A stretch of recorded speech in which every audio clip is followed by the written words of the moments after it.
Vamos a dar solo un par de minutos para ver si se termina de abrir más compañeros y vamos a empezar.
Muy bien, entonces vamos a comenzar.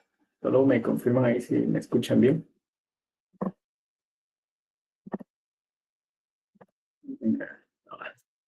Muchas gracias.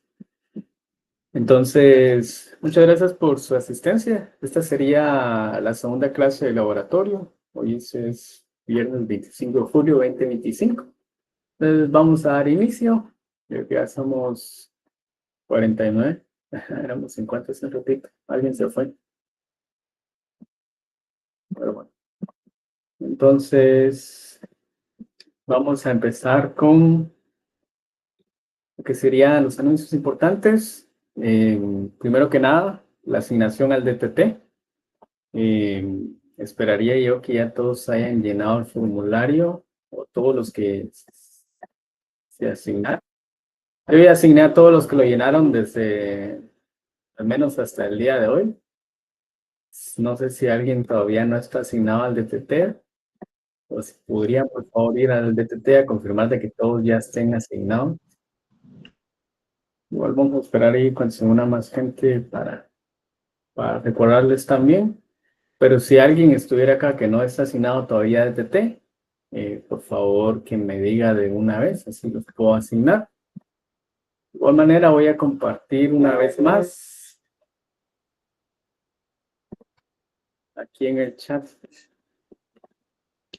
el link del formulario, por si alguien no lo ha llenado o si conocen a alguien ahí que no se va a meter a la reunión por cualquier motivo, pues se lo compartan y así eh, los puedo asignar en DTT. El semestre pasado nos pasó de que ya íbamos a la mitad y alguien todavía estaba diciendo ahí que no aparecía en DTT, entonces para que lo tengan en cuenta ya medio semestre ya no los podemos asignar, entonces tenemos un límite de tiempo para eso. Y lo segundo es el foro de la semana. Ya está ahí el foro de la semana. Con el laboratorio es algo complicado, digamos, porque tenemos clases hasta el día viernes, entonces viernes solo queda sábado y domingo para poder responder preguntas del laboratorio de ese foro, ¿verdad? Pero pues a los auxiliares nos ayuda bastante y de igual manera yo lo estoy revisando constantemente. Si ustedes tuvieran alguna duda o pregunta, pues ahí está el foro ya disponible en web para que puedan pues, preguntar lo que quieran. Entonces, esta sería nuestra agenda del día de hoy. Vamos a tener lo que es la introducción a los sistemas operativos, una pequeña introducción a Linux, el kernel de Linux, la arquitectura del kernel y su estructura. Y vamos a ver un pequeño ejemplo sobre cómo escribir y compilar un módulo de kernel. Entonces, también al rato les voy a pedir favor de que activemos nuestra cámara porque voy a tomar una foto ahí para poder agregarlo en mi registro de auxiliar. Yo les voy a avisar en qué momento. Solo va a ser un ratito, un par de segunditos ahí. Pero si no, sí les aviso. Pero esta va a ser la agenda del día de hoy. Antes de empezar ya con los temas, no sé si alguien tiene alguna duda, pregunta o algo que quiera decir antes de que entremos a los temas. ¿Todo bien? ¿Todo claro? Manita abajo le dieron ahí. Ok. Si el foro lo compartiste. Sí, sí, la semana pasada se compartió en la clase de diagnóstico y lo dejamos pineado también. Si alguien todavía no lo ha llenado, por favor llénelo, así los puedo asignar a DTT. Bueno, me imagino que te referís a ese fondo. Si no hay otra duda o pregunta, vamos a empezar entonces. Vamos a hablar primero sobre qué son las competencias que vamos a desarrollar con los temas del día de hoy. Entonces dice que el estudiante entender el marco de referencias o estructura lógica general de un sistema operativo que le permita la utilización, análisis y diseño de sistemas operativos. Entonces, esto de las competencias son prácticamente habilidades que el estudiante de ingeniería en sistemas va desarrollando a lo largo de su carrera. Entonces, digamos que los temas que vamos a ver hoy van a digamos, desarrollar más esta competencia específicamente. Entonces, vamos a empezar primero con qué es un sistema operativo. Dice que un sistema operativo se encarga de manejar todo el software y hardware en una computadora. Creo que compartieron otra vez el phone. Perdón, pues sí, les decía que en un sistema operativo pues se encarga de hacer como del intermediario entre todo lo que es el software y el hardware. La mayor parte del tiempo, diferentes programas se ejecutan simultáneamente, cada uno requiriendo acceso a partes de la computadora como el CPU, memoria, RAM o almacenamiento. Es responsabilidad del sistema brindarle a cada uno con los recursos que necesita. Entonces aquí podemos ver algunas de las atribuciones que tiene el sistema operativo. Obviamente supervisar los servicios de hardware, servicios de software y los servicios de comunicaciones. Entonces, como les decía, el sistema operativo actúa como un intermediario entre el usuario de una computadora y el hardware de la computadora. Entonces, ¿cuál es el propósito del sistema operativo?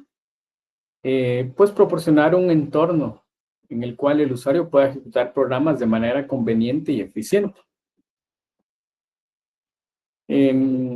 Algunos sistemas operativos son creados para ser convenientes y otros para ser eficientes. Entonces nosotros pues vamos a toparnos con una amplia gama de sistemas operativos, muchos de ellos probablemente basados en GNU Linux, que es probablemente el que más distribuciones tiene, a diferencia, por ejemplo, de sistemas operativos como Windows o macOS, que no tienen tantas variantes. Entonces, aquí podemos ver más o menos las capas en las que podemos encontrar en qué se divide un sistema operativo. Y que el usuario interactúa con el software del sistema y de aplicación. El software del sistema y de aplicación interactúan con el sistema operativo y el sistema operativo interactúa con el hardware. Cada una de estas interfaces son transacciones bidireccionales y cada una envía y recibe datos. Entonces, como pueden ver, aquí tenemos las flechitas que apuntan en ambas direcciones, tanto para abajo como para arriba, empezando desde la capa más alta, que sería el lado del usuario que interactúa con la aplicación. La aplicación a su vez interactúa con el sistema operativo y el sistema operativo a su vez es el que se encarga de interactuar directamente con el hardware. Estas capas de abstracciones son las que permiten que uno pueda desarrollar programas a alto nivel o ejecutarlos, si ya nosotros solamente somos el usuario final, sin tener que preocuparnos por todo esto de acá, que sería el hardware, ¿verdad? Nosotros cuando ejecutamos un programa, no nos preocupamos por qué procesador tenemos o por qué eh, controlador de memoria tenemos, controlador de video, el teclado, todos los inputs que tiene que recibir la computadora. Nosotros no nos preocupamos por nada de eso. ¿Por qué? Porque el sistema operativo se encarga de hacer toda esa comunicación que los programas de usuario le solicitan. Entonces, tenemos varios tipos de sistemas operativos que han existido a lo largo de la historia. Hoy en día ya no tenemos una separación tan marcada, pero a lo largo de la historia han evolucionando y hemos tenido pues diferentes tipos de sistema a comparación a como lo conocemos ahora. Entonces, primero tenemos, por ejemplo, lo que es el sistema operativo por lotes. Dice que el procesamiento por lotes es un tipo de sistema operativo que procesa tipos similares de trabajos en un lote. En el sistema operativo de procesamiento por lotes, varios trabajos de similares se convierten en un lote y se envían al CPU para su ejecución. Entonces, acá podemos ver la imagen de cómo es que funciona esto. Tenemos el sistema operativo, un operador, y tenemos varios usuarios que van enviando sus diferentes trabajos y estos los agrupa en bloques o en lotes que ya son procesados por el CPU. Entonces, la manera en que esto trabaja, bueno, anteriormente las computadoras eran muy diferentes a como las conocemos ahora. Antes tenían estas computadoras enormes que se llamaban mainframes. Entonces era muy común de que una persona no tenía una computadora, sino que eran parte de algún grupo de trabajo, principalmente universidades o empresas bastante grandes que ya tenían esas computadoras que no eran usadas solo por una persona o por un usuario, como los equipos personales o PC, como los conocemos ahora. Entonces, estas computadoras enormes eran usadas por muchos usuarios y todos les mandaban sus trabajos a la vez. Entonces, ¿qué es lo que hacía esta computadora? Venía y recibía todas las tareas, las agrupaba por lotes y las empezaba a procesar todas en conjunto. Y luego, pues ya les mandaba el resultado de todas sus tareas a todos los usuarios. Esto obviamente tenía algunas ventajas y desventajas. Por ejemplo, era eficiente en el sentido de que no había tiempo muerto o tiempo de espera, el famoso idle time. ¿Por qué? Porque el CPU venía y procesaba todos los trabajos en forma de lotes, pero siempre secuencial. Venía el lote de trabajos trabajo 1, trabajo 2 y los procesaba todos en secuencia. También tenía la ventaja de que era bastante automático, en el sentido de que el usuario no tenía que preocuparse por el manejo de las tareas. Yo mandaba mi tarea y el mainframe con su sistema operativo se encargaba de procesarlas. Yo no sé cómo, pero un tiempo después yo recibía el resultado de mi tarea. Y también tenía la ventaja de que podía ejecutar tareas complejas o exigentes. Probablemente la capacidad o la potencia de cómputo que se tenía en ese entonces era muy diferente a la que tenemos ahora, pero cuando decimos que era buena para tareas complejas, era porque todo el CPU se enfocaba siempre en una sola de esas tareas. Entonces, digamos que teníamos un lote de 10 tareas, como no se procesaban todas al mismo tiempo, sino que se iba una por una, pues el 100% de la capacidad del CPU se enfocaba solo en esa tarea. Entonces, pues por muy compleja que fuera, siempre teníamos el 100% del poder de cómputo enfocado en nuestra tarea. Entonces, en ese sentido, pues era eficiente, digamos. Desde luego tenía también sus desventajas y probablemente ustedes ya se las pueden imaginar por la forma tan básica en que procesaba las tareas. Y una de ellas era el famoso starvation, que si un trabajo pues era muy largo o infinito, digamos, pues las otras tareas nunca se iban a completar. Digamos que alguien mandaba ahí un loop infinito.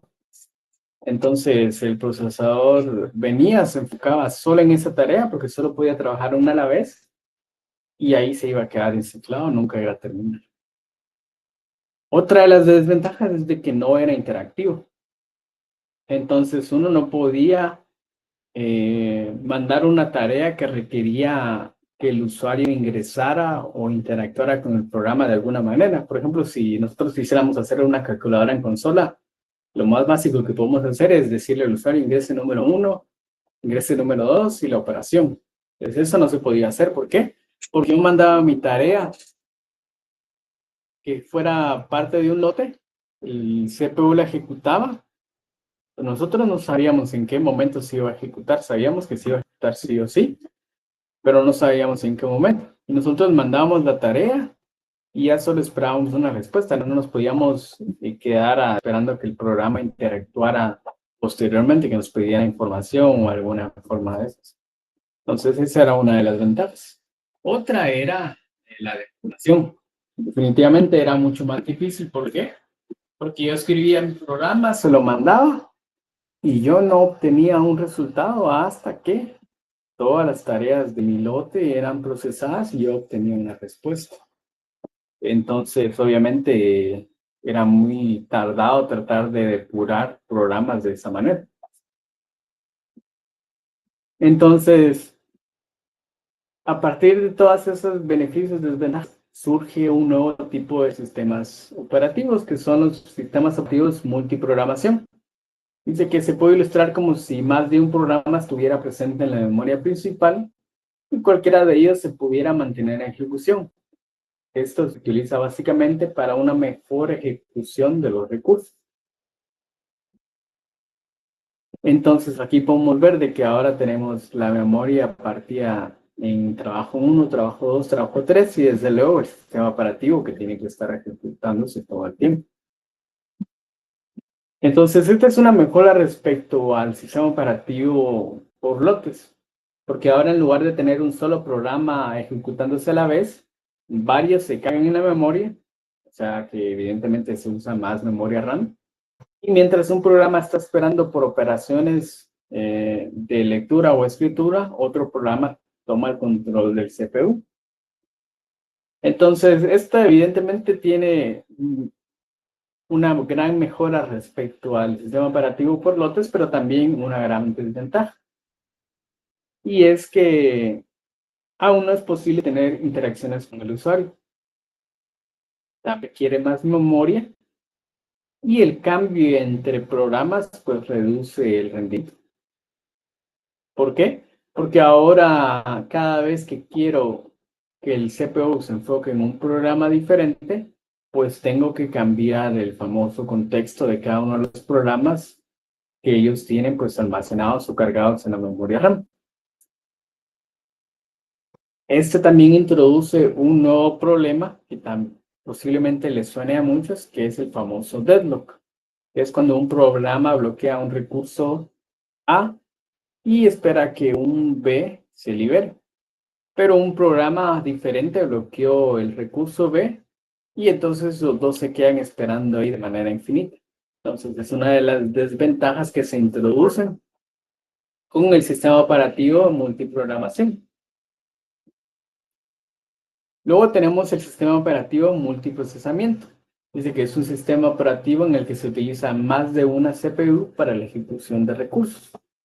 Entonces aquí tenemos que ahora ya no tenemos solamente una unidad de procesamiento, sino que tenemos tres diferentes. Perdón.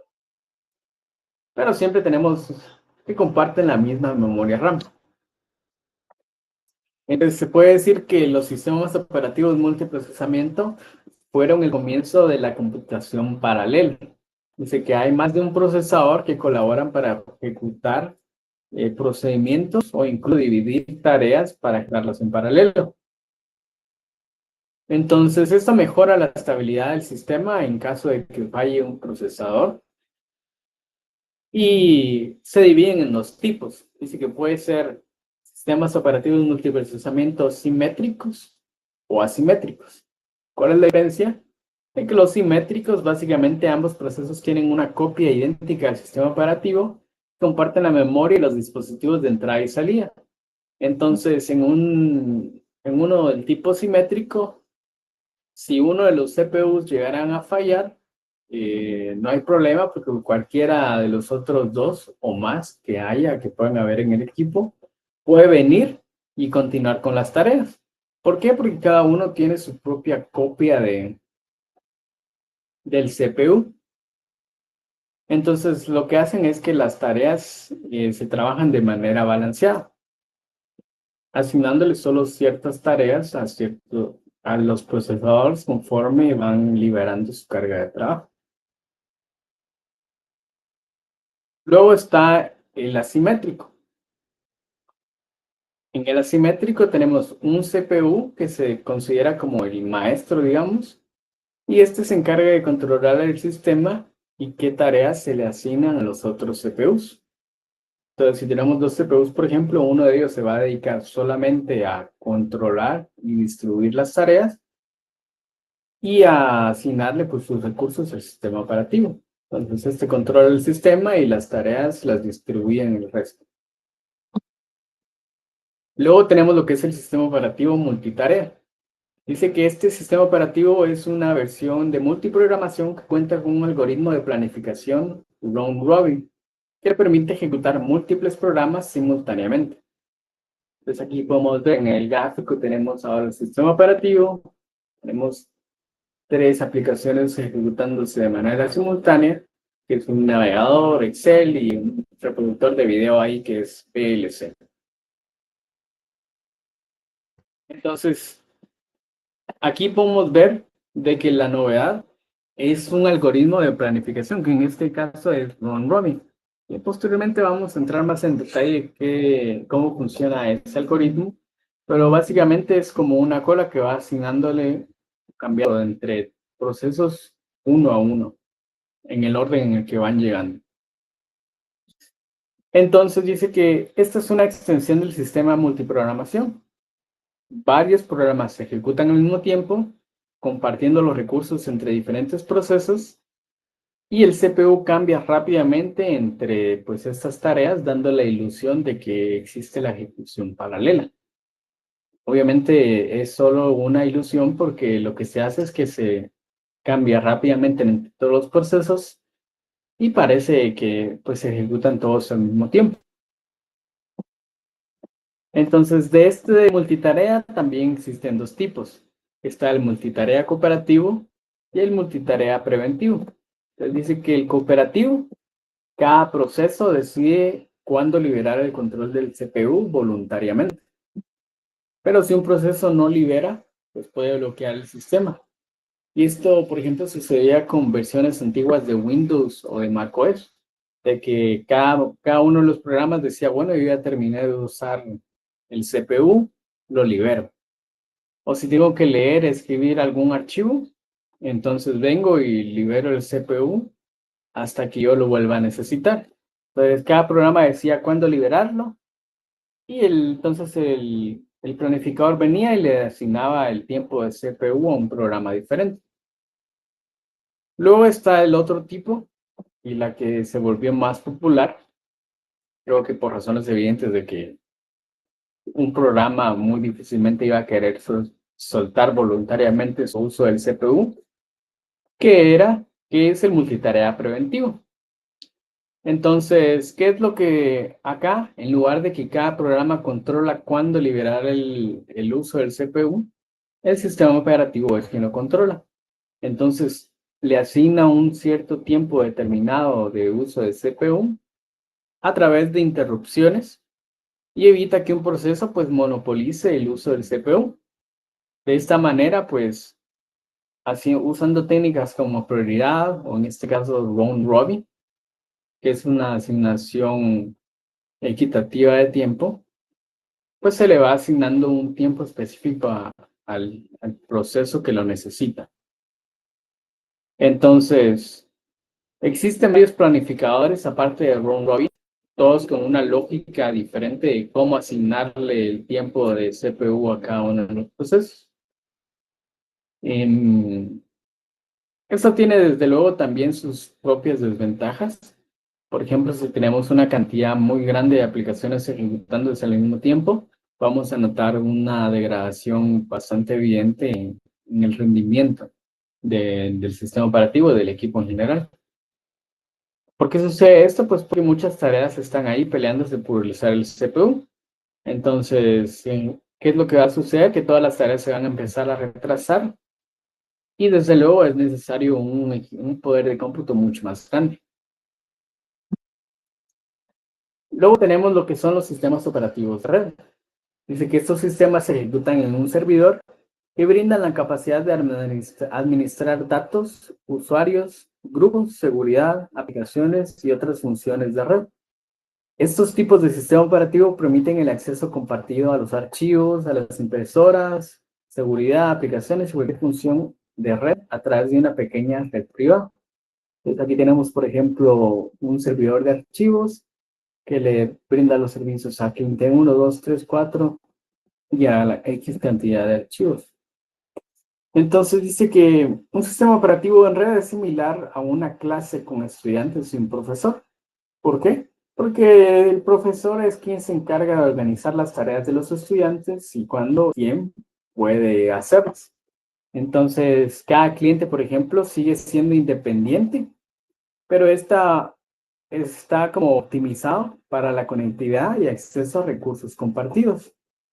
Entonces, estos sistemas operativos ofrecen definitivamente algún tipo de gestión de usuarios a través de la red. Existen desde luego fallas muy evidentes. Por ejemplo, si el servidor falla, todos los clientes van a fallar porque todos los cursos que ofrecía el servidor pues ya no van a estar disponibles. Hay diferentes sistemas operativos que caen dentro de esta categoría, pero por ejemplo hay uno que es como el más popular, probablemente ustedes lo conocen, que es el famoso pues, Windows Server. Windows Server es un sistema operativo de red que gestiona una gran variedad de recursos en red, por ejemplo, el famoso Active Directory que sirve para gestionar a los usuarios, también compartir impresoras en red, controlar el acceso, permisos de seguridad y todo ese tipo de cosas, ¿verdad? Políticas de grupo, etcétera. Luego tenemos lo que son los sistemas operativos distribuidos. Dice que varias computadoras autónomas interconectadas se comunican entre sí mediante una red de comunicación compartida. Los sistemas independientes poseen su propia unidad de memoria y CPU.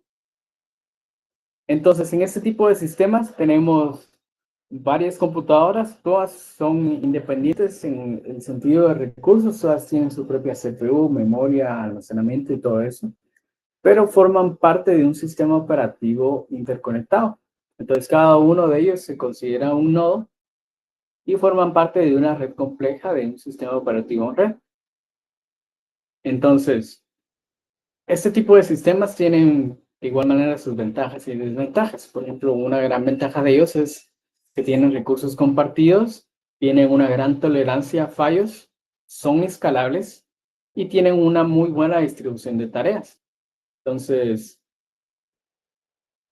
podemos, por ejemplo, si nosotros tenemos un sistema operativo distribuido y necesitamos un mayor poder de cómputo, ¿qué es lo que hacemos? Pues agregamos más nodo a nuestra red del sistema.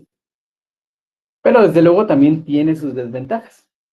Entonces, una gran desventaja es desde luego la red, ya que están interconectados a través de una red.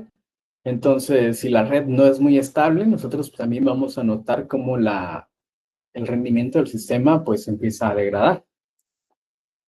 También se vuelven más complejas algunas otras tareas que eran mucho más sencillas en un sistema tradicional.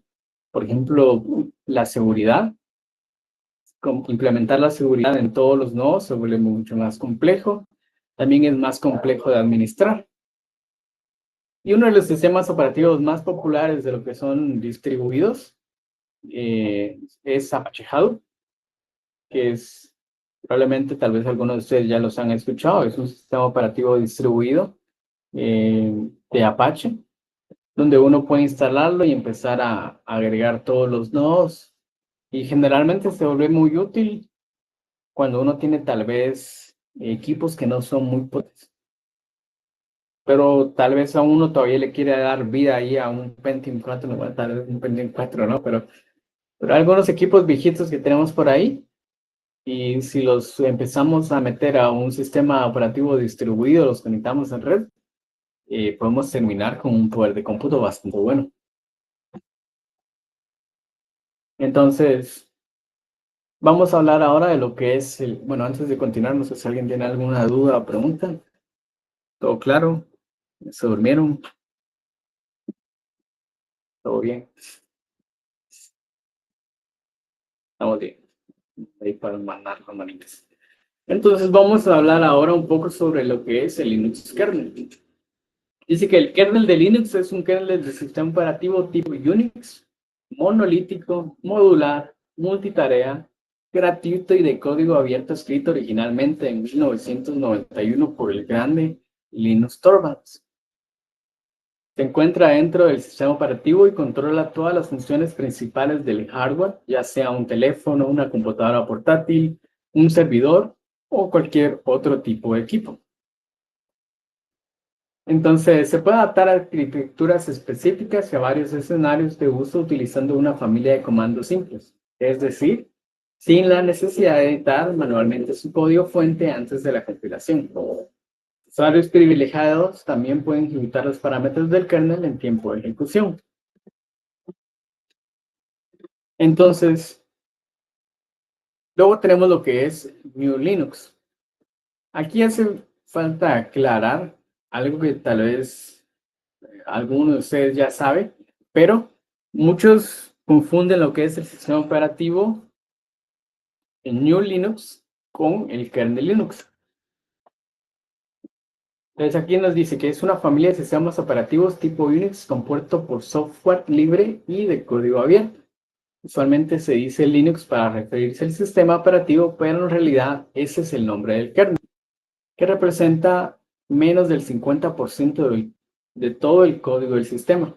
El sistema completo está formado también por una gran cantidad de componentes del proyecto GNU, junto a componentes de terceros, que van desde compiladores hasta entornos de escritorio.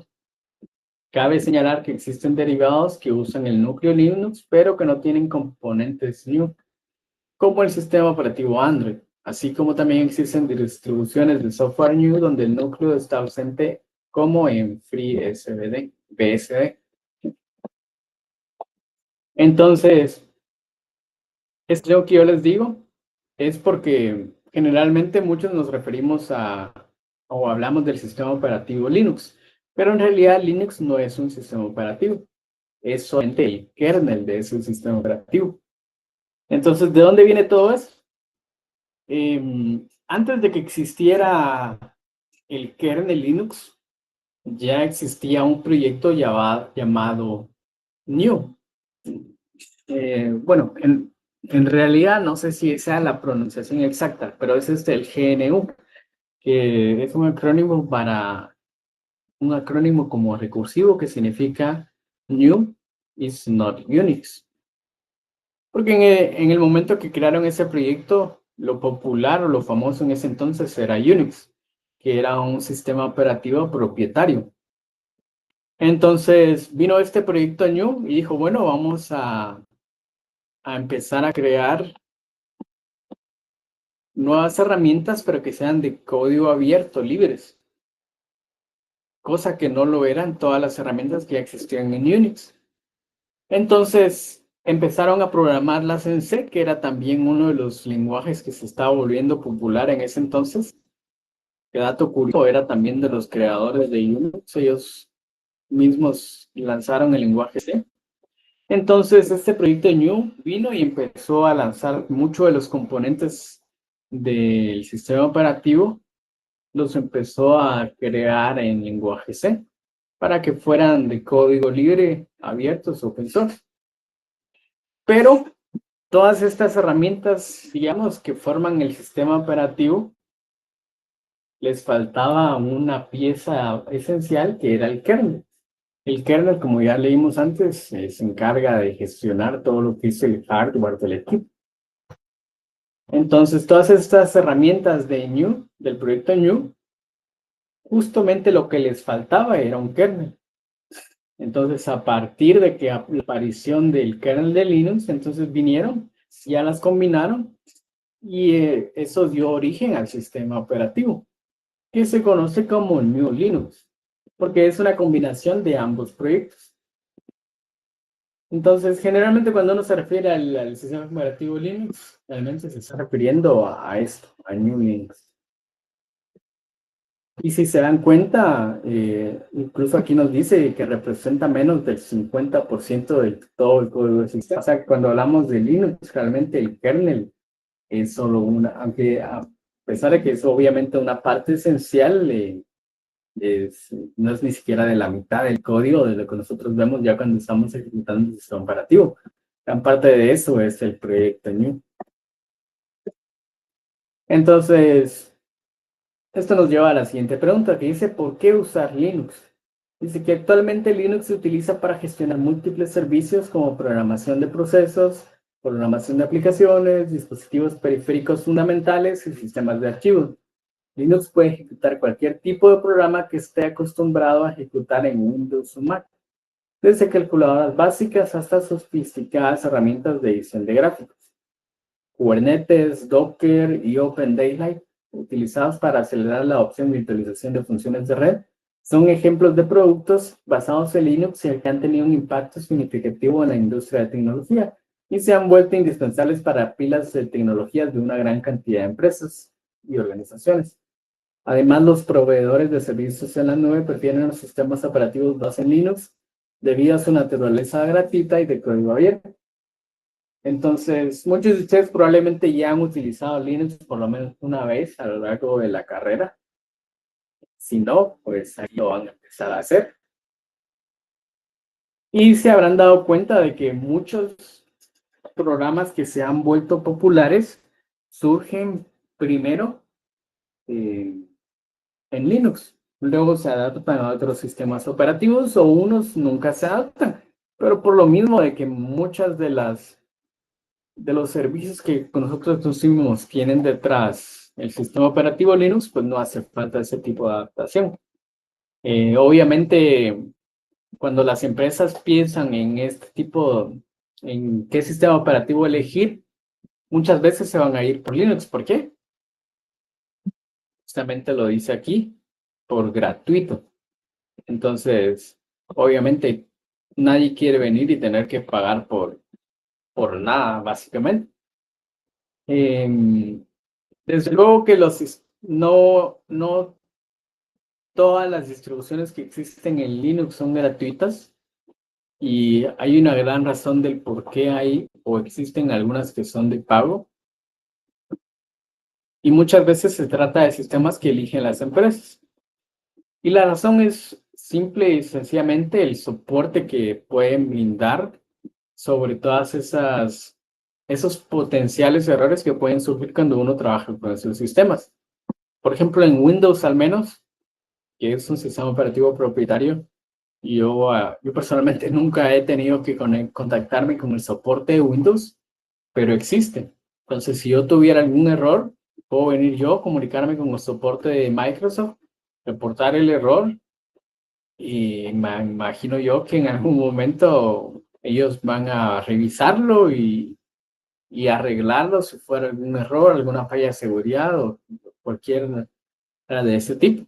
Entonces, ese soporte en Linux para las versiones al menos gratuitas y de código abierto no existe. Entonces uno depende de la comunidad. Y hoy en día la comunidad es muy grande. Entonces es muy probable que nosotros vayamos a encontrar la solución para muchos de los problemas que nos vayamos a encontrar.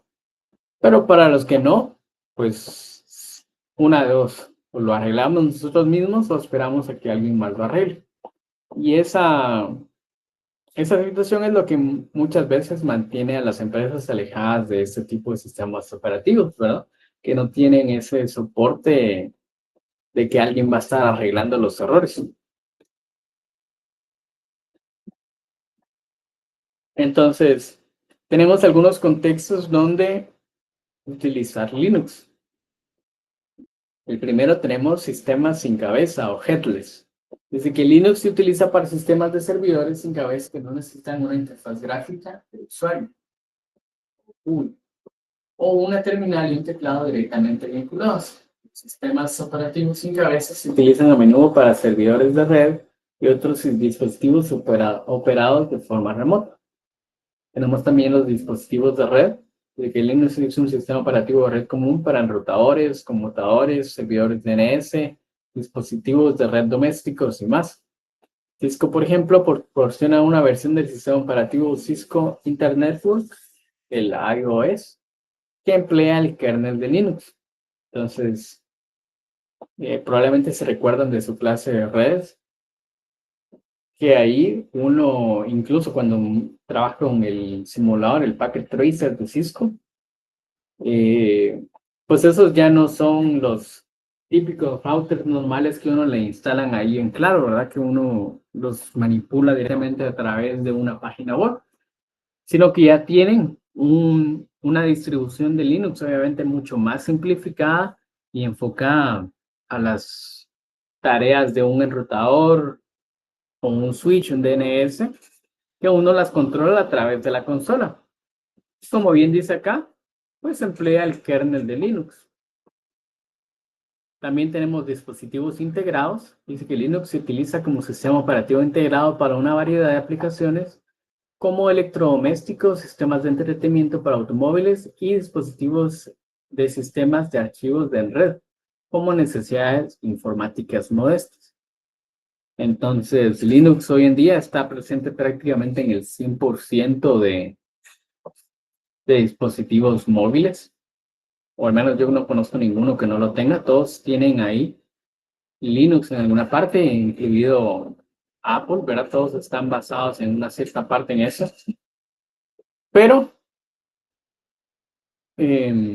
con alguna clasificación, versiones simplificadas en caso de que sean dispositivos muy simples, o bien versiones incluso más complejas. Luego tenemos, por último, también servidores. Dice que Linux es adecuado para todo tipo de aplicaciones de servidor debido a su capacidad para ejecutar aplicaciones de gran volumen y subprocesos múltiples. Entonces creo que en servidores es donde Linux es el más popular. Windows Server desde luego tiene una popularidad muy buena, pero aún no le gana a Linux. Principalmente peso. Yo creo que es porque es gratis. Entonces, hablando un poco más sobre el kernel de Linux. Dice que el kernel de Linux es el núcleo esencial de los sistemas operativos Linux y actúa como la interfaz principal entre el hardware de una computadora y sus procesos. Su función es permitir la comunicación eficiente entre ambos y gestionar de forma óptima los recursos del sistema.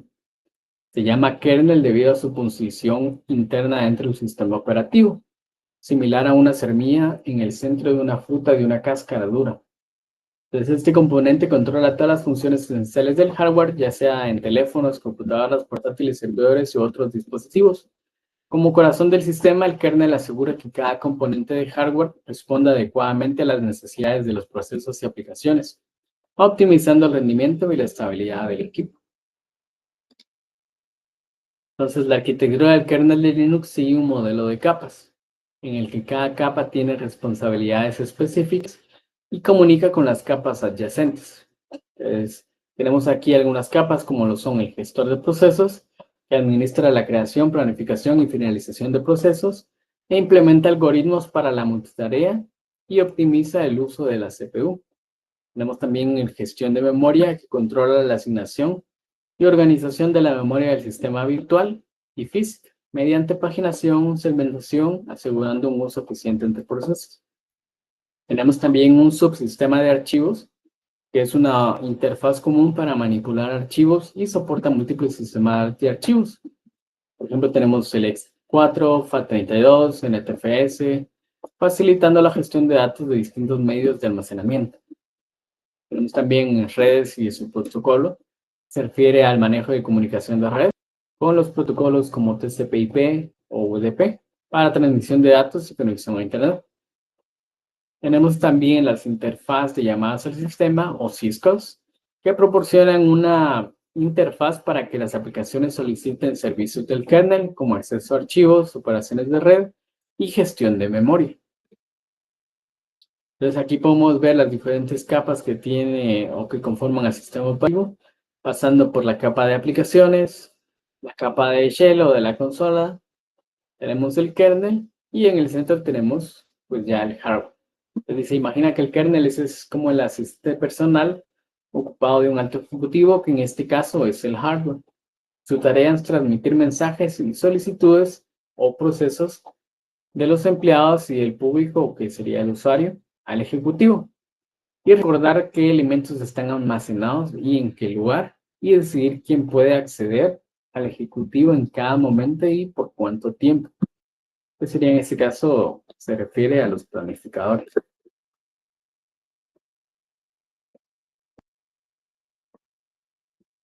Entonces, ahora tenemos lo que sería la estructura del código del kernel de Linux. El código fuente del kernel de Linux está organizado en varios subdirectorios dentro del árbol de código principal, cada uno dedicado a un subsistema específico. Esta estructura modular permite mantener el código bien organizado y facilita el mantenimiento y desarrollo de nuevas características.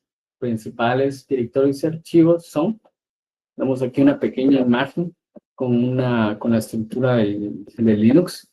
Aquí podemos ver varias carpetas que nos podemos encontrar nosotros en el código. Vamos a leer un poco sobre qué significa cada una de las carpetas. De hecho, si ustedes tienen cuidado de ir a ver ese código, definitivamente lo van a tener que ver en este curso. Aquí podemos ver, si nos vamos a GitHub, el usuario de Torvalds Linux, este es el repositorio del código fuente del kernel de Linux. Pues aquí podemos ver que hay un montón de carpetas. Y tenemos, por ejemplo, Arch. Y ahí están pues todas y cada una de ellas. Aquí vamos a ver más o menos de qué tratan algunas de ellas, no todas. Pero, por ejemplo, las que yo les decía, Ash, de Architecture, dice que contiene el código específico para diferentes arquitecturas de hardware. En este caso estamos hablando del x86, ARM, MLBS, entre otros. Y aquí se encuentran las configuraciones y adaptaciones del kernel para funcionar en diferentes plataformas. Entonces, actualmente el kernel de Linux está definitivamente adaptado a varias plataformas La más común, la que nosotros tenemos en muchas de las computadoras, es el x86. Pero también tenemos, por ejemplo, en celulares que está la arquitectura ARM, ¿verdad? Entonces esas diferentes arquitecturas están ahí para darle esa capa de configuración y adaptación. Luego tenemos también el folder kernel, dice que este incluye el núcleo del código del sistema operativo con funcionalidades como la gestión de procesos, sincronización y planificación. Este es el corazón del sistema y maneja la lógica central del kernel. Luego tenemos también la carpeta include, que lo que tiene es todos los archivos de la cabecera, prácticamente todas las definiciones del kernel. Definen estructuras de datos, funciones y constantes usadas a lo largo del código. Si han trabajado con el lenguaje C, que seguramente lo han hecho, pues está aquí en esta carpeta include, es donde nosotros vamos a encontrar la mayoría de los archivos .h o los headers, que es donde están todas las definiciones del código.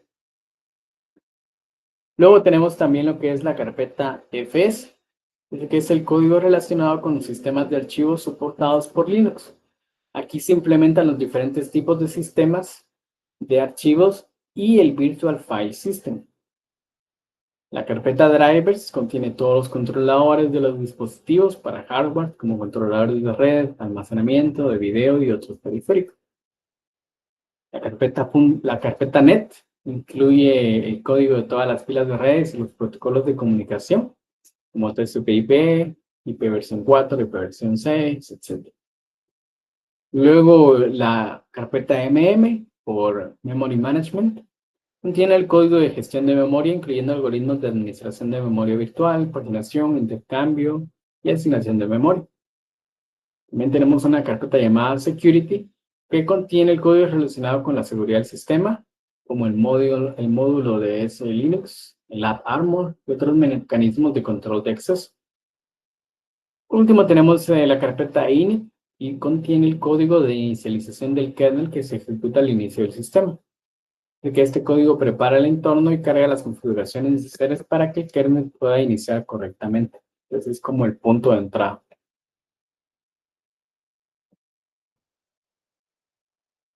Vamos a hablar entonces ahora un poco sobre lo que son los módulos del kernel. Entonces, el kernel ya habíamos hablado que es la parte central del sistema operativo, se encarga de comunicarse con el.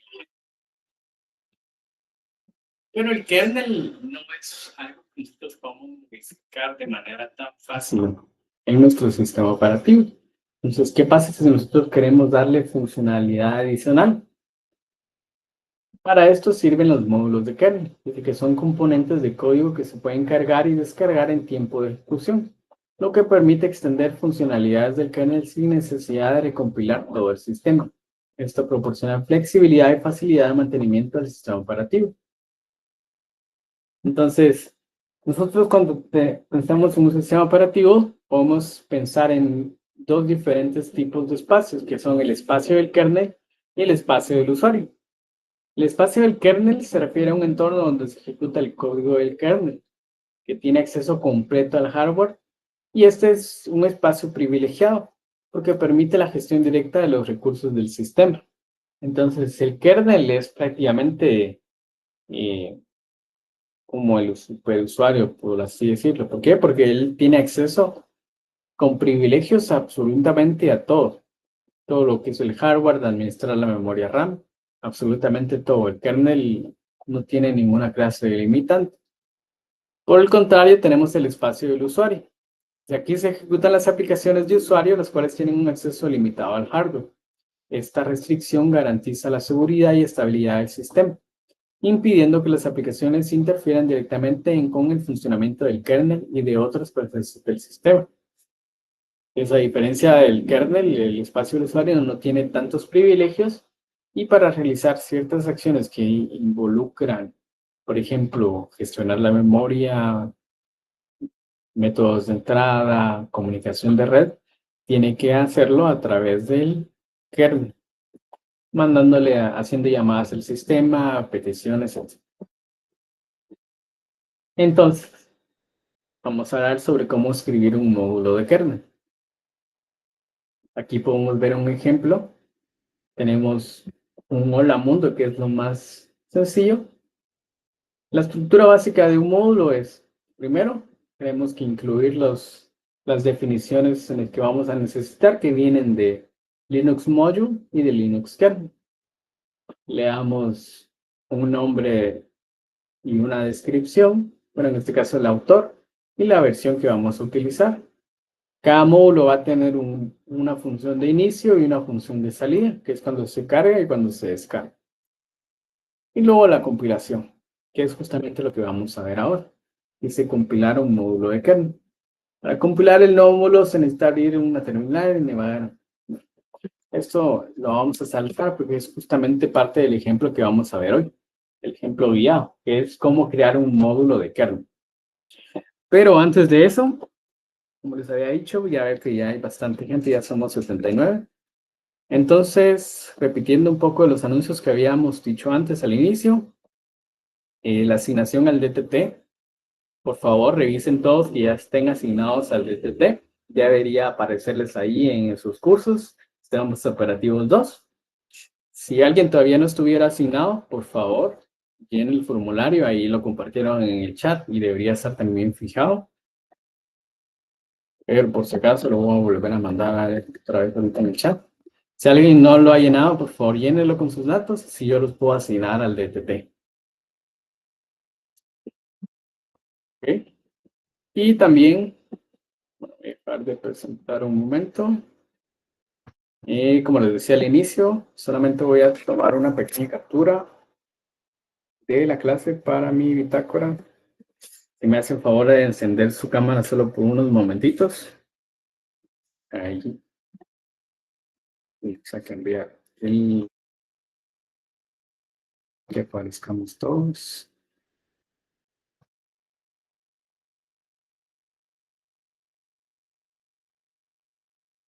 Ahí los que puedan, por favor, si pueden encender su camarita.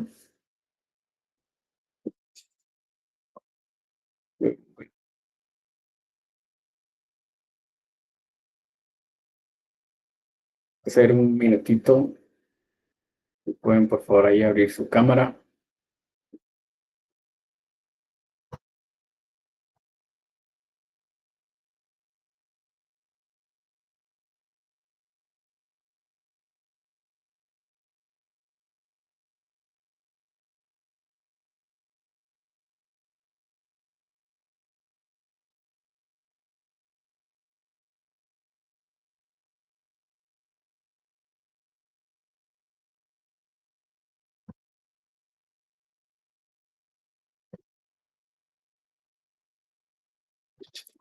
Ok, ahí estamos. Ahí ya la pueden apagar.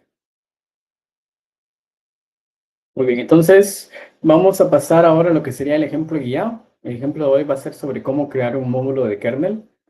Estos ejemplos ya están cargados en el repositorio de laboratorio.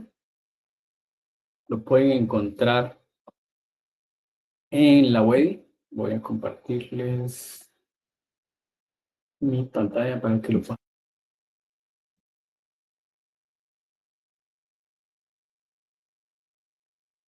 Aquí tenemos en web ya varios mosaicos.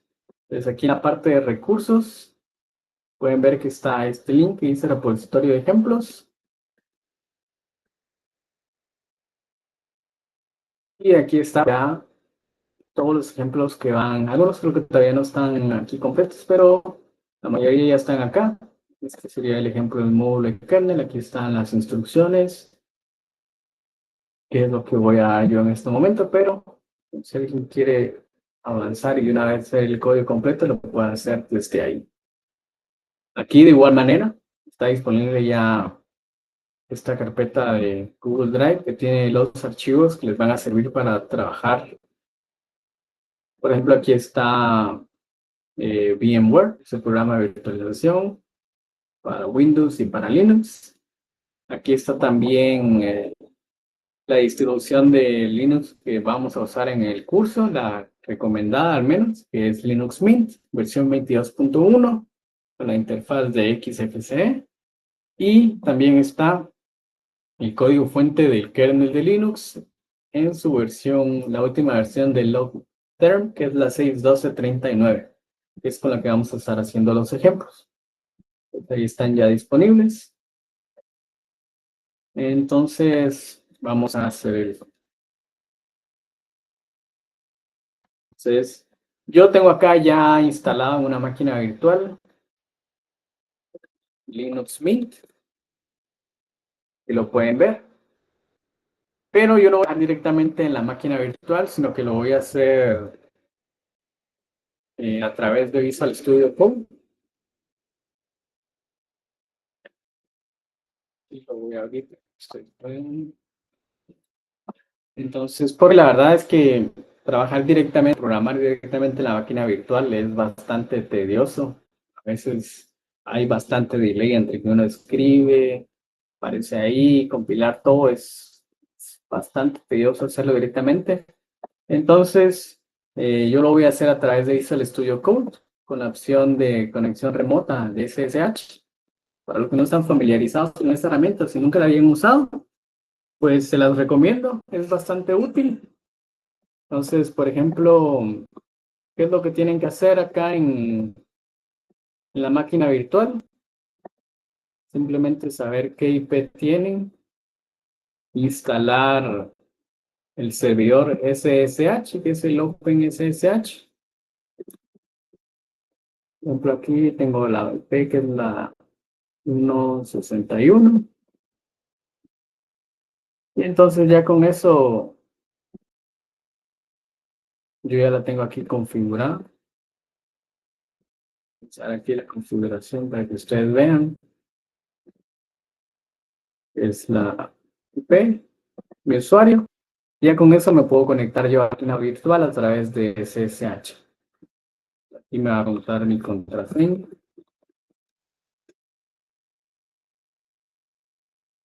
Y listo, ya estoy conectado. Entonces aquí voy a abrir el Open Folder, para la contraseña.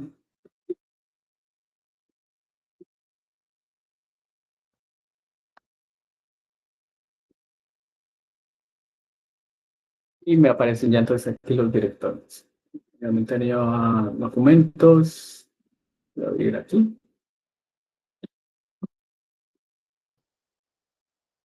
Voy a entrar a la compañía. Entonces, ya estoy conectado de manera remota a mi máquina virtual. Aquí tengo, por ejemplo, ya todos los ejemplos, pero lo vamos a hacer aquí desde cero.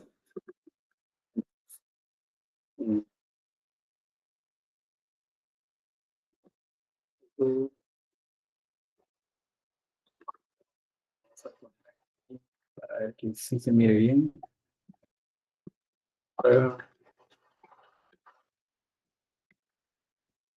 Ahí, zoom. Solo me confirman ahí si se ve bien, si lo leen. ¿No?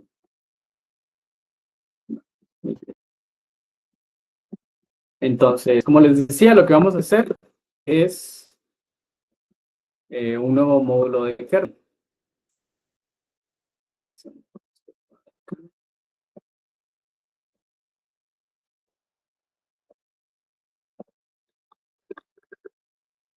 Entonces, ¿qué es lo que va a hacer este módulo de kernel? Vamos a crear un mouse virtual que cuando nosotros llamemos a nuestro módulo, podamos mover el mouse de manera relativa a la posición que tiene actualmente hacia otra posición. Entonces, vamos a empezar primero vamos a hacer unos include de algunas librerías que vamos a necesitar. Primero vamos a empezar con Linux Module. También ahí ya me lo está sugiriendo el Copilot. Vamos a necesitar el kernel. Vamos a necesitar también Linux output.h.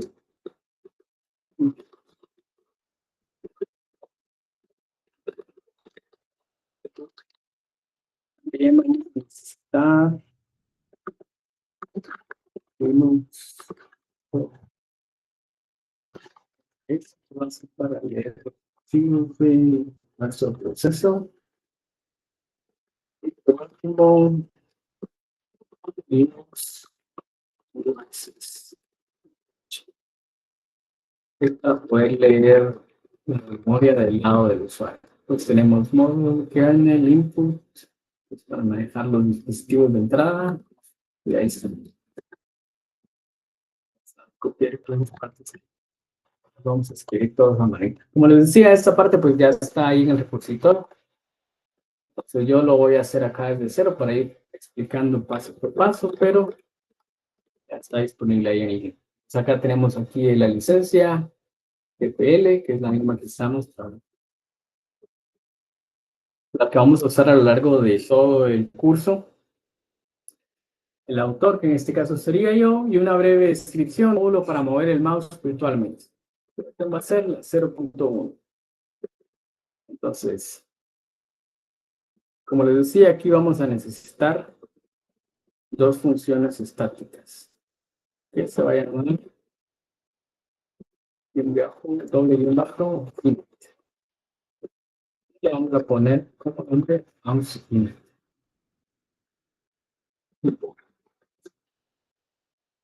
Entonces, ahí está mi función. Va a devolver un entero que sería el resultado de la ejecución.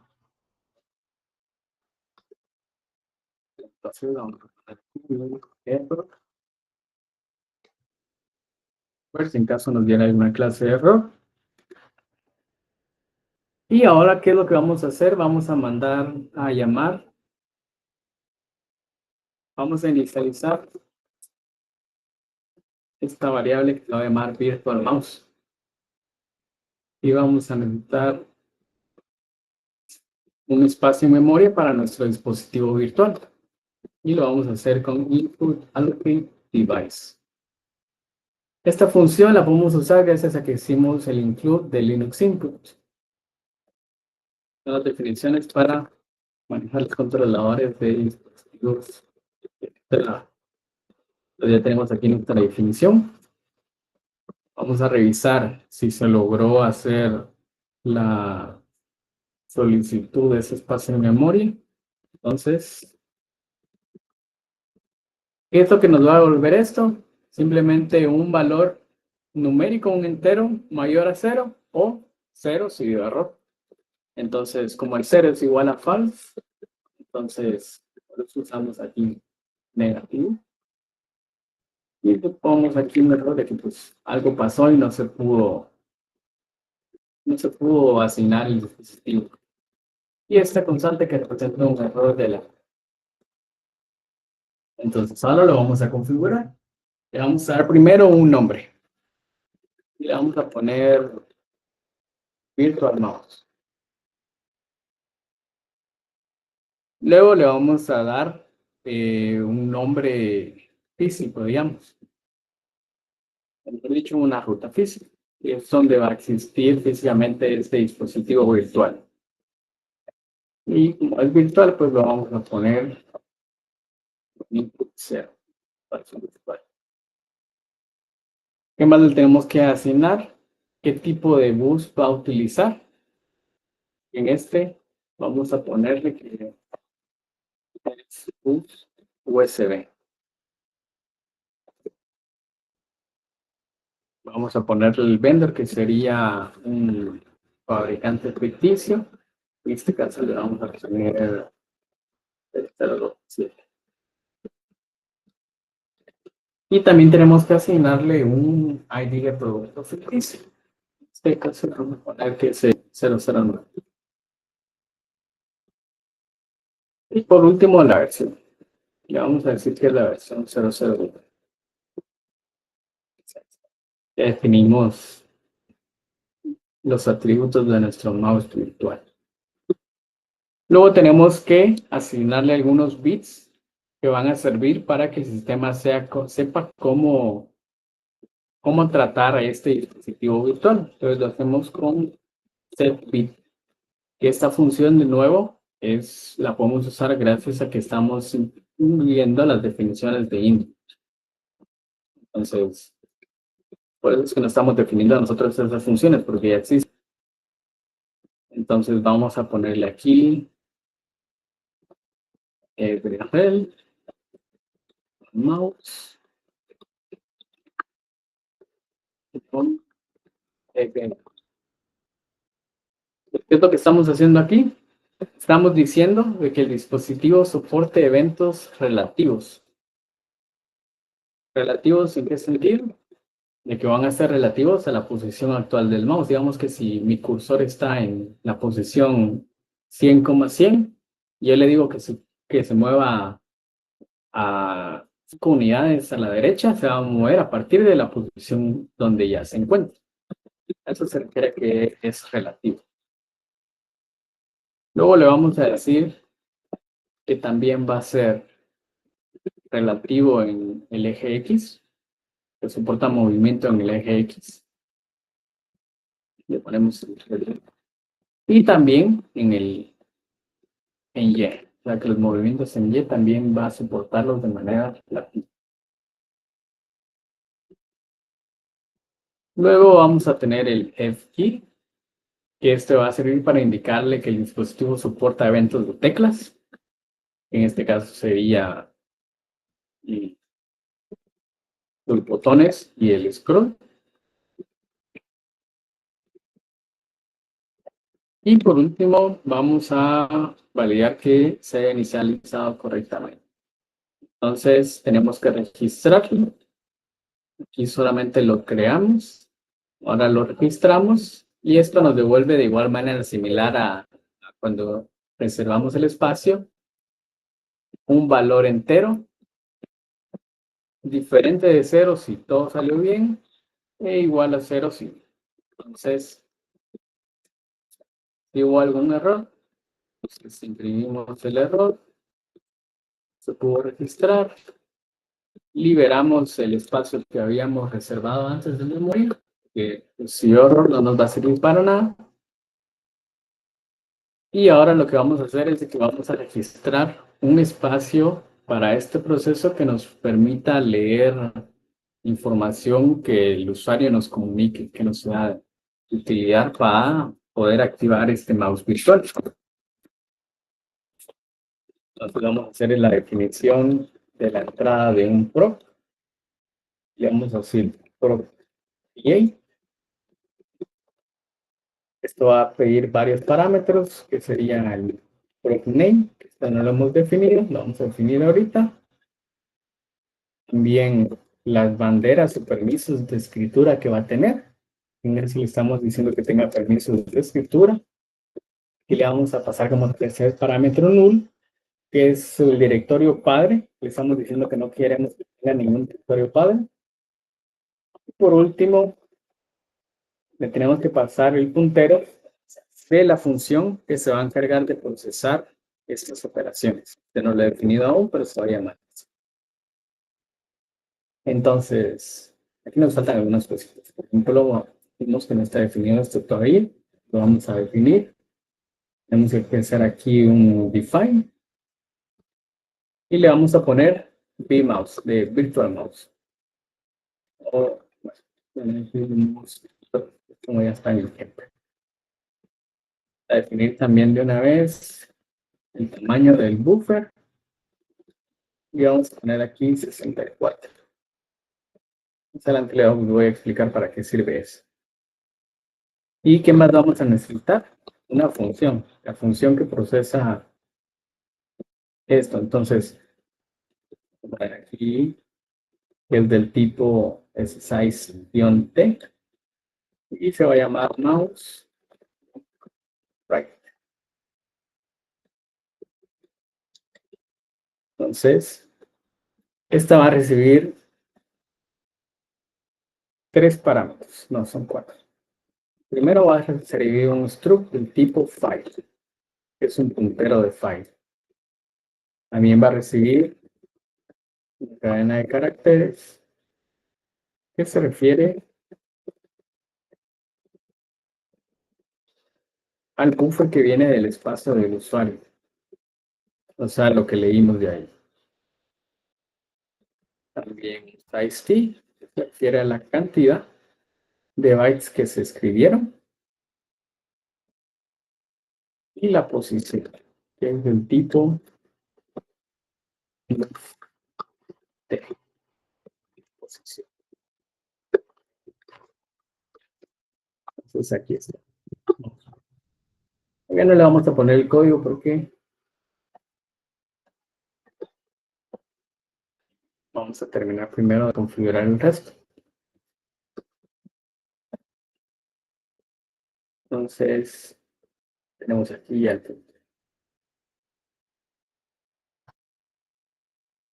Ahora a validar que esto se haya creado de manera correcta. Similar a los anteriores, como nos devuelve un entero, solo validamos que no sea 0. Y si es 0, entonces hubo algún error. Si hubo algún error, mandamos aquí el error y también liberamos la memoria que usamos antes. Por último, si todo fue exitoso, entonces la información indicando que el módulo de mouse virtual fue cargado correctamente. Y regresamos 0 indicando que no hubo ningún error. Muy bien. Entonces, este es el módulo que carga, perdón, esta es la función que carga nuestro módulo, el mouse init. También vamos a necesitar una función que se ejecute cuando nosotros descarguemos el módulo. Esto se va a llamar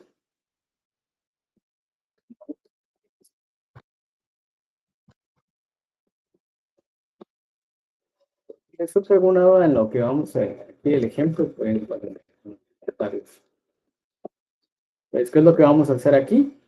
Simplemente liberar todos los recursos que habíamos reservado anteriormente. Vamos a remover el proc, vamos a desregistrar el dispositivo y vamos a liberar también el espacio de memoria de nuestro dispositivo virtual. Mandamos un pequeño mensaje indicando el módulo de mouse virtual descargado correctamente. Entonces ya tenemos nuestra función de carga y de descarga. Pues ahora vamos a definir, usando las funciones módulo init, qué función sirve para cargar y descargar. Esas funciones, por ejemplo, vienen de nuestro include module y están definidas. Estas las podemos usar sin tener que definirlas explícitamente y porque ya existen y son vistas pues. Muy bien. Entonces, ¿qué nos falta ahora? Definir la función esta.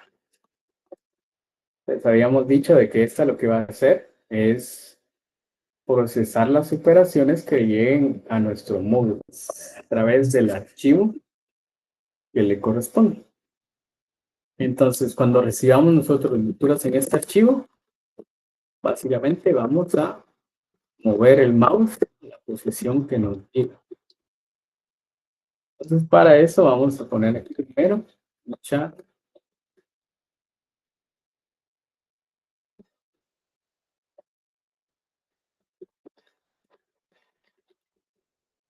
Entonces tenemos que vamos a tener un array del tipo char. ¿De qué tamaño? La definición que habíamos hecho acá, 64.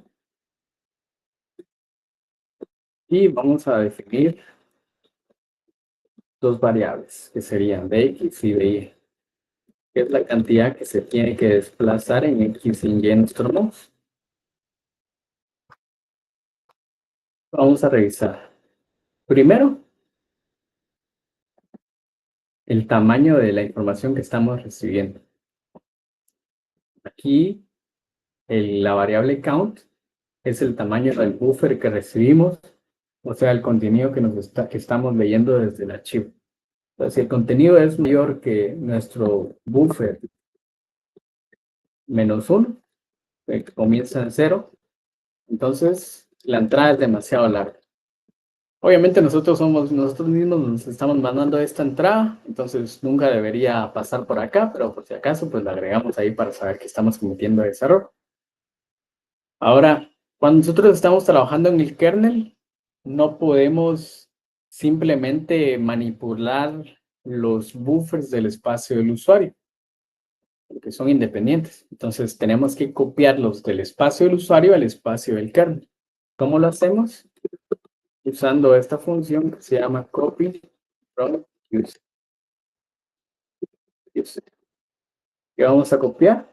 Pues el buffer, en este caso, sería, vamos a copiarlo en nuestro buffer que creamos acá, buff. Lo vamos a copiar desde el buffer.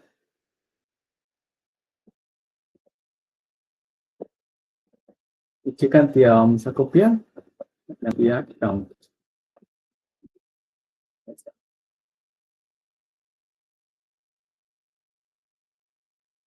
Ahora, esto también puede fallar, entonces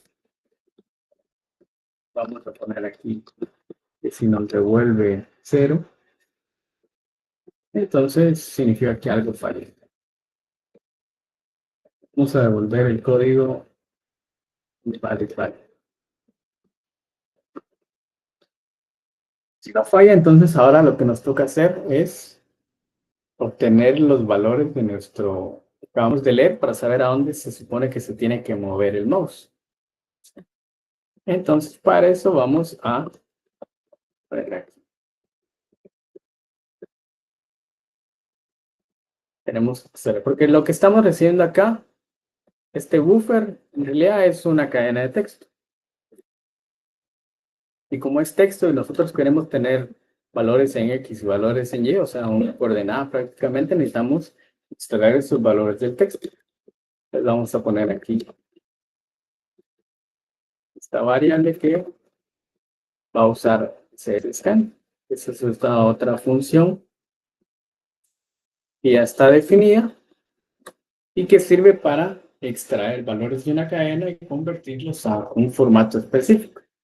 Le paso a mi buffer y le digo porcentaje de para referir que hay un entero, luego un espacio y otro entero. Así es como debería venir el contenido leído desde el buffer. Y luego esto lo voy a guardar en la variable de X y en la variable de Y.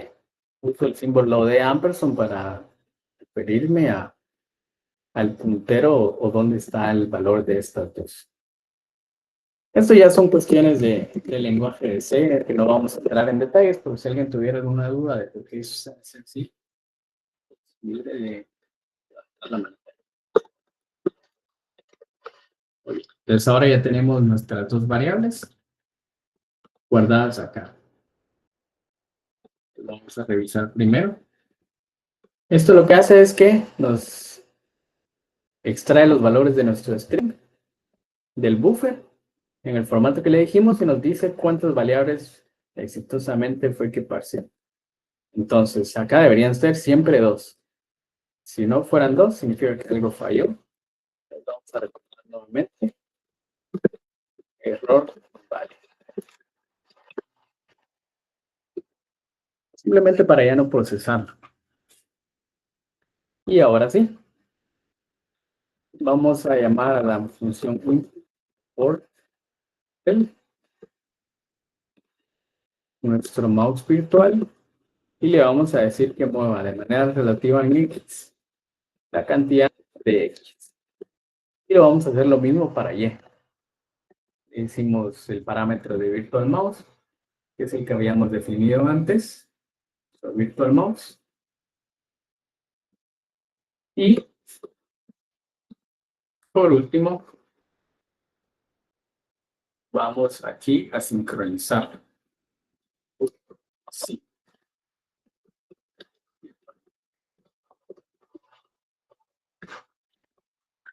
Y para traerlo bien, vamos a ponerle aquí el mouse se movió.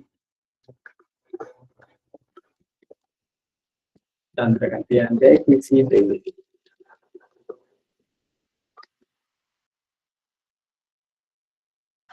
Y vamos a continuar aquí la misma cantidad de bytes que leí.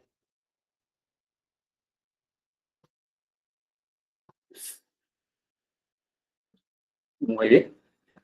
Entonces, para repasar un poco en general qué es lo que acabamos de hacer, cuando se carga el mouse, venimos, creamos una variable para guardar el espacio de memoria de nuestro mouse virtual.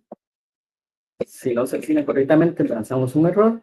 Si se asigna correctamente, entonces le definimos algunos valores de nuestro mouse virtual, que es el nombre, el valor físico, el tipo de bus que usa, el fabricante, el producto, la versión. Le asignamos los bits para que el sistema operativo sepa cómo va a funcionar este mouse virtual. En este caso va a tener movimientos relativos en X, en Y, va a tener los botones. Lo registramos como un dispositivo de entrada. Reportamos si hubiera algún error.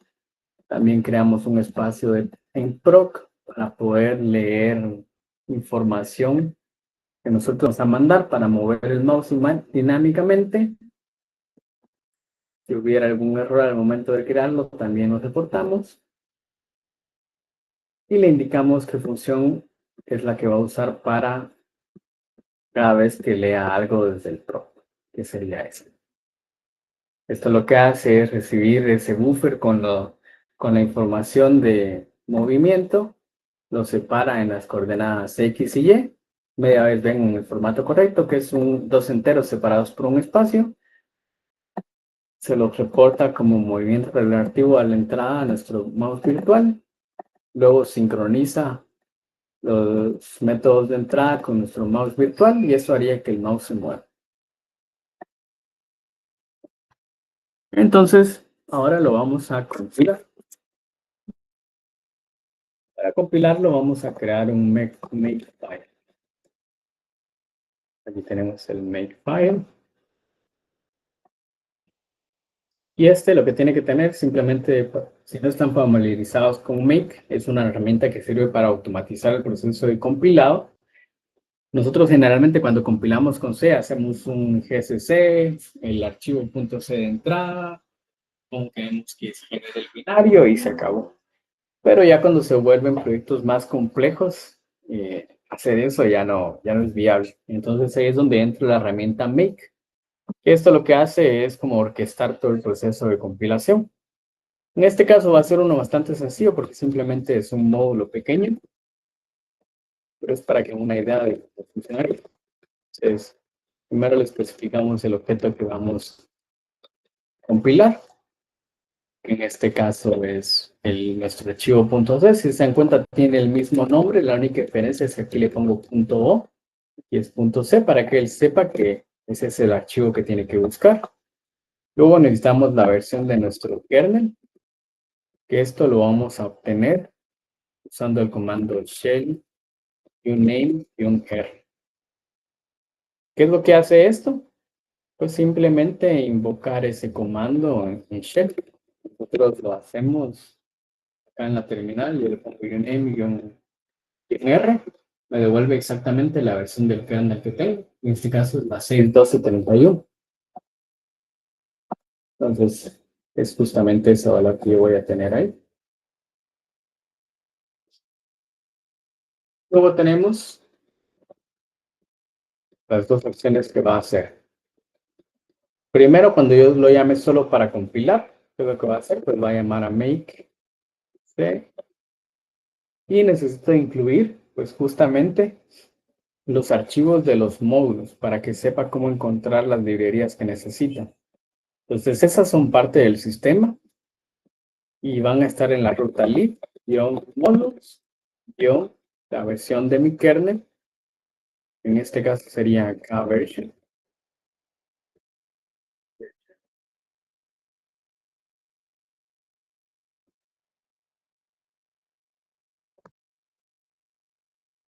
Build. Luego le indico dónde lo que tiene que compilar. En este caso sería con el comando wd. Esto lo que hace es devolver la ruta donde me encuentro. Y modules. Y clean, que lo único que va a hacer es simplemente limpiar lo que acabo de hacer para dejarlo vacío otra vez. Todos los archivos que se generan. Entonces, aquí esto va a generar un montón de archivos, ahorita van a ver. Entonces, ahí está. Vamos a guardar a esto.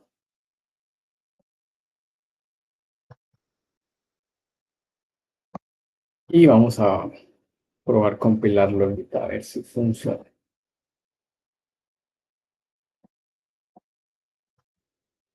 Y make. Y ahí dio un montón de paso. Entonces vamos a ver qué fue. Porque algunos de estos es porque no están bien definidos. Está declarado.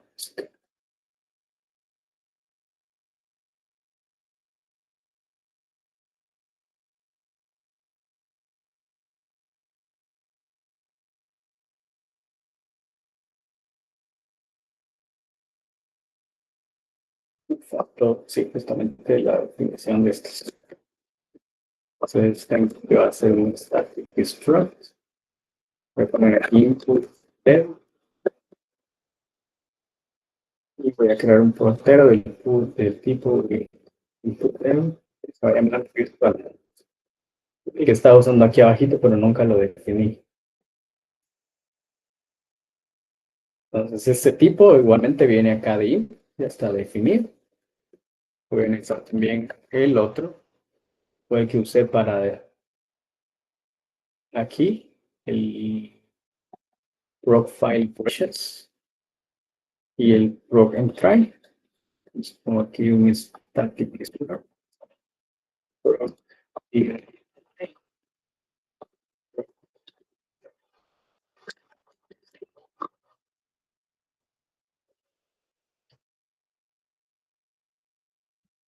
Y ¿qué otra cosa no definí? Este de acá.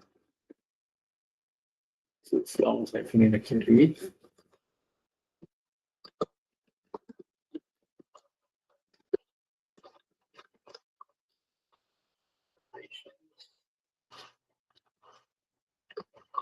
Esto igual a este struct.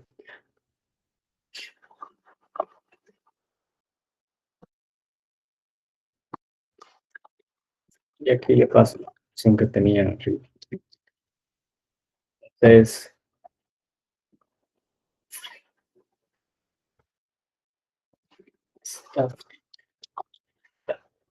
entonces, para explicar un poquito más de dónde viene todo eso, se dan cuenta acá, yo creé un espacio en el proc, le pasé el nombre, los permisos y le definí las operaciones que iba a poder manejar con ese archivo, que es el proc file operations.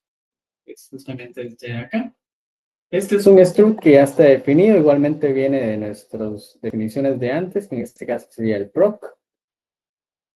¿Y este qué es lo que define? Las operaciones que se van a realizar cuando detecte un cambio en una modificación en mi archivo proc para este módulo específicamente. En este caso sería cuando se escriba algo. Entonces, cuando se escriba algo, va a mandar a llamar a esta función, que es justamente esta de acá, mi mouse proc white. Bien, entonces ahora sí ya están definidas. Sale aquí, sale aquí. A ver si me queda más errores no para decir.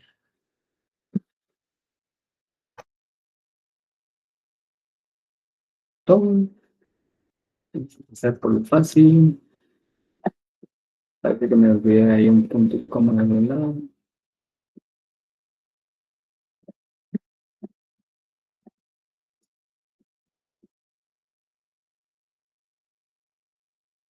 Vamos a ver.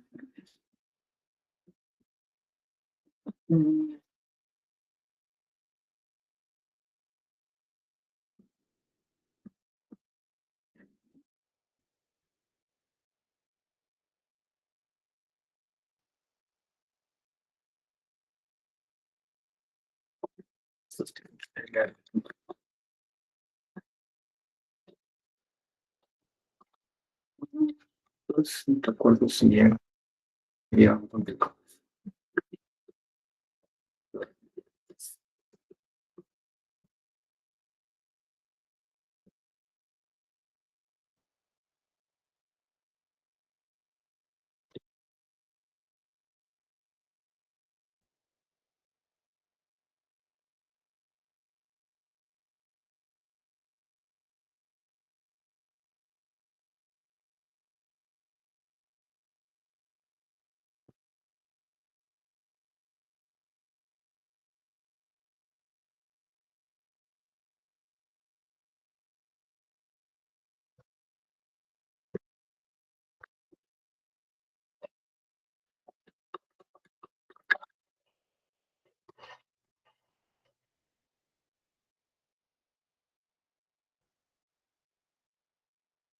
Y ahora sí.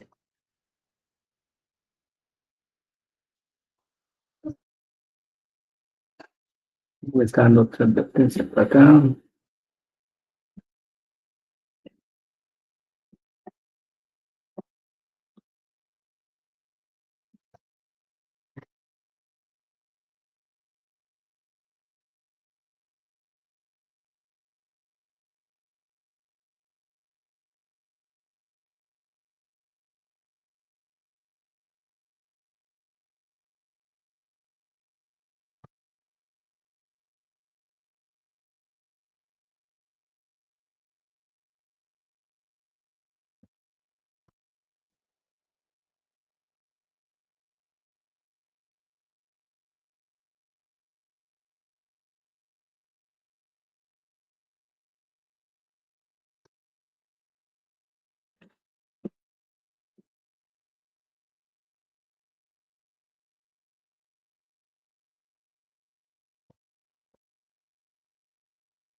¿Qué sí es que está mal ahí?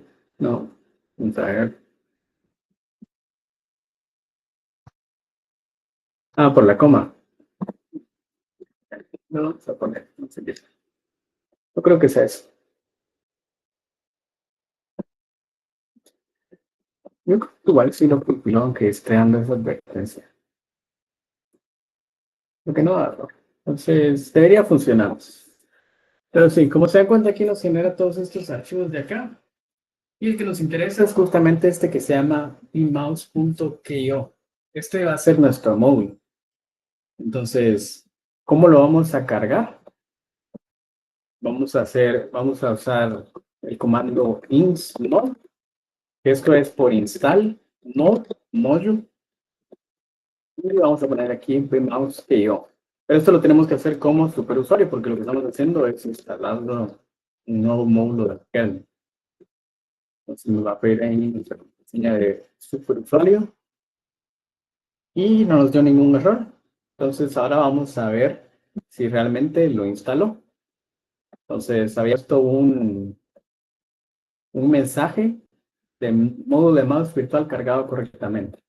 Entonces vamos a usar el comando diagnostic message, que es este de acá, de message. Y si nos damos cuenta, justamente aquí ya nos aparece cargado correctamente. Entonces, ahora sí, vamos a Pro. Vamos a ver que tenemos este archivo acá que se llama bmouse control. Le doy ahí un cat, mouse control. No tiene nada. Bueno, que ni siquiera lo leo. Pero este archivo es el que vamos a usar ahora para mandar la información a mi módulo. Y habíamos dicho que cada vez que yo escriba en este archivo, va a mandar al file, va a llamar a este file operations y ver qué es lo que le corresponde. Entonces, si yo escribo acá, va a ejecutar esta función.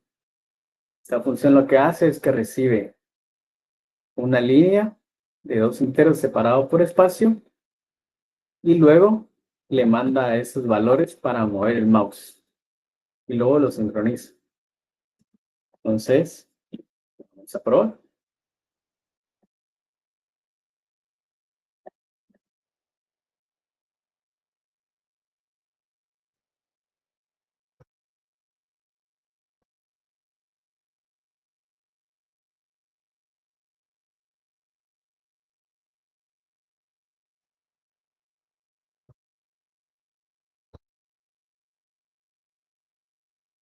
Entonces, vamos a poner aquí un eco y vamos a poner aquí las direcciones y esto lo vamos a escribir en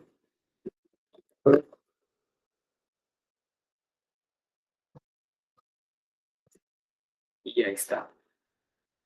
Ya no sé si lo notaron, pero sí se movió. Vamos a volver a mandar.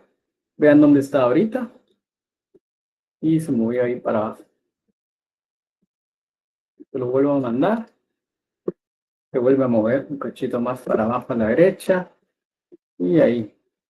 Digamos, quiero que se mueva solo en el eje X.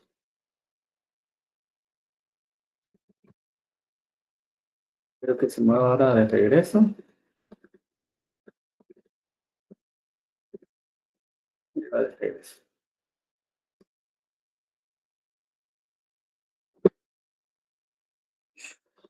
Y ahora, digamos, quiero descargar mi módulo.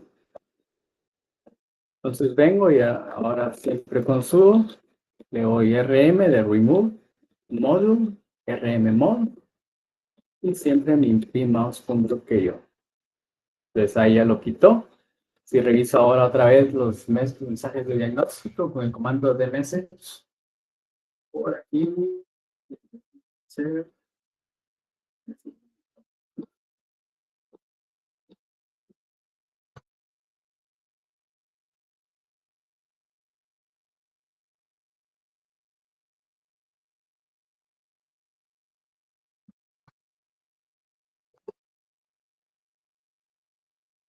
creo que no pusimos un mensaje. Ahí. Ahora está perdido ahí entre tanto mensaje. Pero si se dan cuenta aquí ya nos dice que ya no lo puedes cargar, ya no está cargado. Y si uno intenta hacer esto otra vez, ya no va a mover el mouse. Ya no se mueve, ya ni siquiera está, ya ni siquiera existe el archivo ahí para poder controlar. Entonces, esa es la forma en que uno carga y descarga los mods. Entonces, algunas observaciones aquí por hacer, que de hecho las pueden encontrar en el ejemplo que nos dice aquí. Dice, no, el módulo se ejecuta en una máquina virtual, es posible que el sistema anfitrión tome el control del mouse por motivos de usabilidad. Para VMware es posible deshabilitar este comportamiento cambiando algunos ajustes. Entonces, justamente aquí nos dice cambiar esos archivos en la máquina virtual. ¿Por qué? Porque si algunos usaron alguna máquina virtual, se darán cuenta que VMware, por ejemplo, toma el control del mouse virtual como para hacerlo más amigable de usar. Entonces, si nosotros no hacemos esto de acá, cambiar esta opción a falso en el archivo de configuración BMX de la máquina virtual y cambiar esta opción de la configuración de VMware, entonces, aunque el mouse se va a mover, nosotros no lo vamos a notar, entonces no sirve de nada. Entonces, ¿cómo se cambia eso? Nos vamos aquí, OpenVM Directory. Vamos a abrir justamente este archivo que es el BMX o archivo de configuración. El clic derecho, abrir con bloc de notas.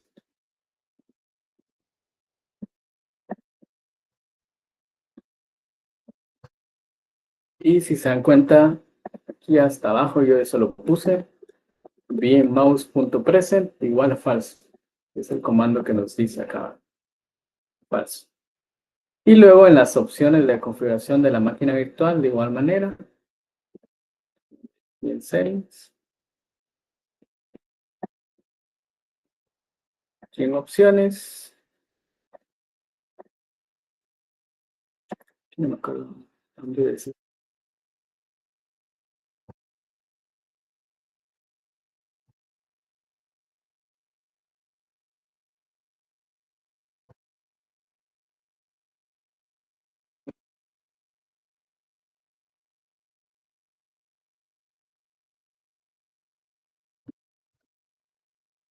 Ah, no, no es aquí, perdón. Es en la configuración directamente de VMware.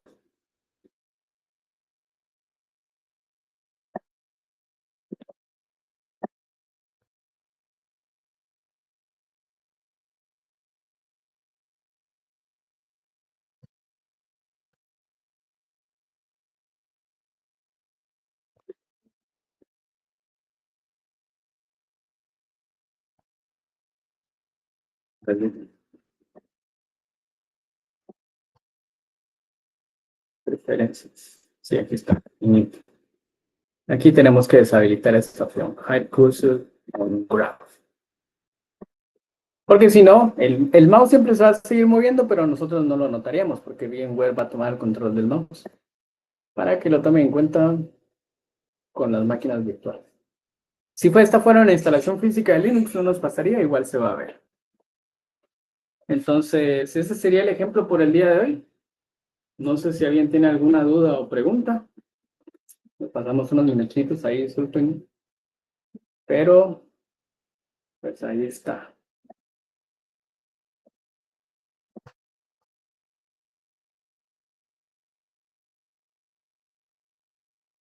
Sería todo por el laboratorio del día de hoy. Una vez más, recuerden llenar el formulario de asignación en la ETT si aún no lo han hecho. Y si no hay ninguna duda o pregunta, pues pasen una